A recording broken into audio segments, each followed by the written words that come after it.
और भारत का आवाज अवरिया जोहार, अटे आवाज अवरिया जोहार।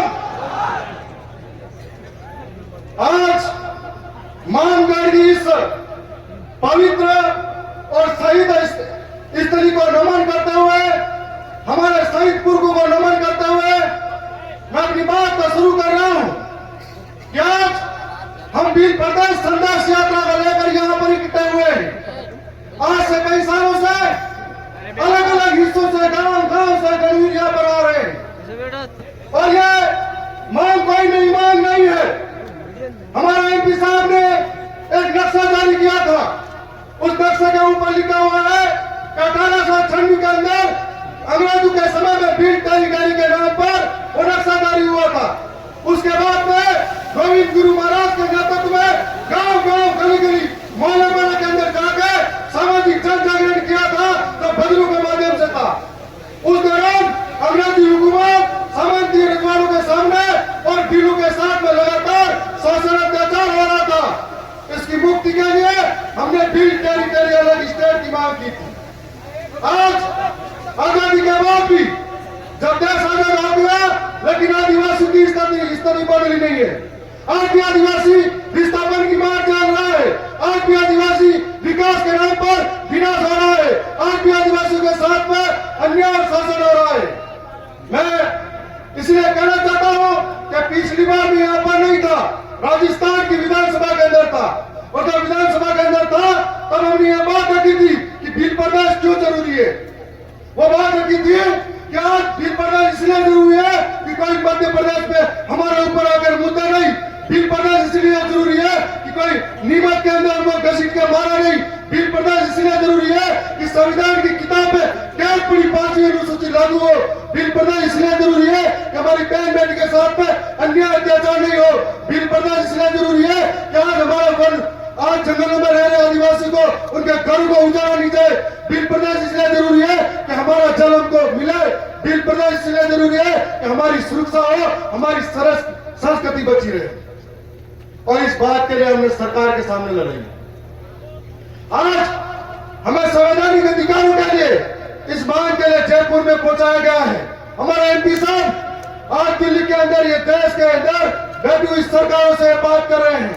मैंने पिछली बार राजस्थान की सरकार के सामने यह बात रखी थी, चाहे मुख्यमंत्री हो या कोई भी हो, निडर होकर बोला था कि आदिवासी मेरा धर्म है, जोहार मेरा अभिवादन है, प्रगति मेरी पूजा है, तीर कमान मेरा अभियान है, मेरा दीवार है और भील प्रदेश मेरा अधिकार है। इस अधिकार को हम लेकर रहेंगे और जब तक मैंने पूरी नहीं होती सदन के सामने हमेशा मजबूती से बोलते रहेंगे। आज सड़क की बात है तो सदन तक लेके जा रहे हैं। मैंने कई बात बोली, हमें इसीलिए लगता है कि मानगढ़ की इस पहाड़ी के बाद में मध्य प्रदेश का इलाका हो, इधर गुजरात का हो, इधर महाराष्ट्र का हो और इधर राजस्थान का इलाका हो, हमारी संस्कृति, रीति रिवाज, बोली, भाषा, परंपरा, पुरखाई, खेती बाड़ी व्यवस्था अलग नहीं है। ये सब हमारी एक जैसी है। इसका मतलब हमें बांटा गया है और आने वाले समय में जिस दिन हमारे जीते हुए जनप्रतिनिधि अपने समाज के सर्टिफिकेट से अगर वहां जाते हैं और जिम्मेदारी को निभाते हैं तो मध्य प्रदेश के जनप्रतिनिधि भोपाल के अंदर बोलेंगे और महाराष्ट्र के जनप्रतिनिधि मुंबई के अंदर बोलेंगे और यहाँ गुजरात के जनप्रतिनिधि गांधीनगर में बोलेंगे, राजस्थान के जयपुर में एक साथ बोलेंगे, तो भील प्रदेश का सपना दूर नहीं है। यदि राजस्थान की सरकार सच में आदिवासी हितैषी है और आदिवासी हितैषी है तो गुजरात के अंदर बीजेपी की सरकार है, महाराष्ट्र के अंदर बीजेपी की सरकार है, मध्य प्रदेश के अंदर बीजेपी की सरकार है, राजस्थान में बीजेपी की सरकार है और दिल्ली में तुम्हारी डबल इंजन की सरकार है। यदि सच में आदिवासी के हितैषी हो तो हमारे भील प्रदेश के लिए आह्वान करो और भील प्रदेश में बड़ा कर दिया जाए।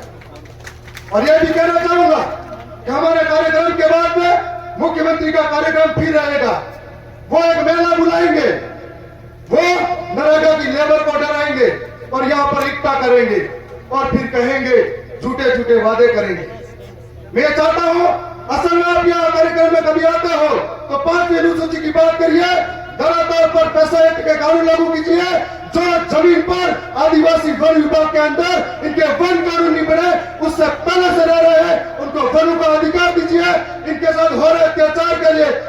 कीजिए, तब हम समझेंगे हमारे हित में बोल रहे हैं। मैं ज्यादा समय नहीं लेते हुए ये कहूंगा कि फिर से राजस्थान की विधानसभा में इस बार सोचा था कि कुछ और माहौल पैदा करूं, लेकिन इस बार सदन चला नहीं था। और अगर इस बार चलता तो मेरा अलग मूड था, और मैं राजस्थान के सरकार के सामने आंखों में आंखें डाल के बोलूंगा कि अगर मांगने से अगर अधिकार नहीं मिले तो हम आदिवासी है छीन कर लेंगे, उनके चबू से निकाल कर लेंगे। मैं थोड़ा